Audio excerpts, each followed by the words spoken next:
আজ দিনটি অনেক অনেক অনেক ভালো কেটেছে। কেন কেটেছে একটু পরেই জানতে পারবেন। আজ আন্টি, ভাবি এবং আপুদের নিয়ে একটা ছোট্ট পিকনিক করলাম। কি মজা করলাম, কি খেলাম সারাদিন, এই নিয়েই থাকছে আজকের ব্লগ। আমাদের সাথে থাকুন এবং ব্লগটি দেখুন। আসসালামু আলাইকুম লাভলি পিপল। বাসার থেকে কোনো ভিডিও করতে পারিনি কারণ আমি অলরেডি লেট।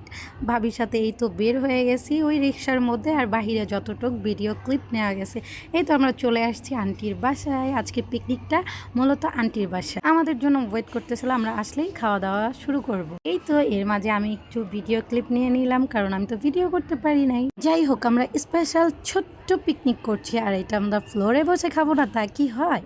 এই তো আন্টি আজকে অনেক কিছু রান্না করছে। খিচুড়ি রান্না করছে, 2 পদের ভর্তা রান্না করছে, 2 পদের আচার ছিল, মুরগির মাংস ছিল এবং কি ডিম ছিল। প্রথমেই আমি শুটকির ভর্তা নিয়েই খেয়ে ফেলি কারণ আমার শুটকির ভর্তা অনেক পছন্দ, আর ঝাল কম হইলে তো আর কিছু বলার নাই কারণ সবাই জানে আমি ভর্তা অনেক পছন্দ করি। খিচুড়ির সাথে হয় যদি আমের আচার তাহলে তো আর কথাই নেই। এই তো খেতে খেতে আমি আমার এক্সপ্রেশনটা দিই যে কেমন হয়েছে, অনেক মজা হয়েছে।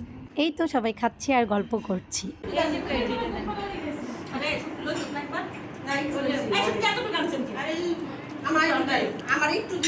যখন আমরা একসাথে হই একদম পিচ্ছি হয়ে যায় আর অনেক মজা করি। কিছু সংখ্যক জায়গায় আমি ব্ল্যাঙ্ক করে রেখেছি কারণ আন্টিরা আসতে চাচ্ছে না, তার জন্য আমি তাদের আনি নেই।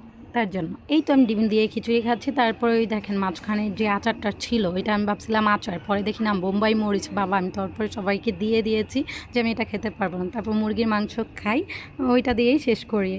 কি আর বলবো, মুরগির মাংসটা আসলে অনেক মজা হয়েছে। এই তো আমরা খাওয়া দাওয়ার পরে সবাই রেস্ট করতেছিলাম আর এরকম গোল করে গল্প করতেছিলাম, অনেক মজা করতেছিলাম। আর রেস্ট করার পরে আমরা আবার বিকালের নাস্তা এতগুলো খাবো। এই তো ভাবি তালাই পিঠা নিয়ে আসছিলো, তালাই পিঠা খেলাম। তালাই পিঠার পরে আন্টি চা নিয়ে আসছে, আর আন্টি চাটা অনেক মজা হয়, অনেক মজা করে খাইলাম। এই তো তারপর আপু আইসক্রিম নিয়ে আসছিলো, আইসক্রিম খাইতেছে। আইসক্রিমটা নিয়ে কি মজা হইতেছিল কি আর বলবো। ফার্স্টেই তো বললাম আমরা সবাই একসাথে হলে যে একদম ছোট্ট বাবুদের মতো হয়ে যায়, তার প্রমাণ আমি দিচ্ছি, আপনারা শুনুন। কেমন লাগে?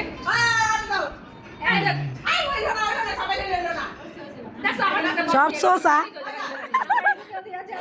আইসক্রিম সোসা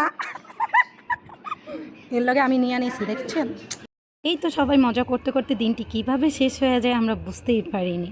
এই তো এর মাঝে আন্টির মাথাটা টিপে দিচ্ছিলাম, আন্টির অনেক ভালো লাগতেছিল। যাই হোক, তারপর আমরা বাসায় চলে যাব, যার যার বাসায়। আজকের দিনটা অনেক ভালো কেটেছিল, সবাইকে অনেক মিস করব।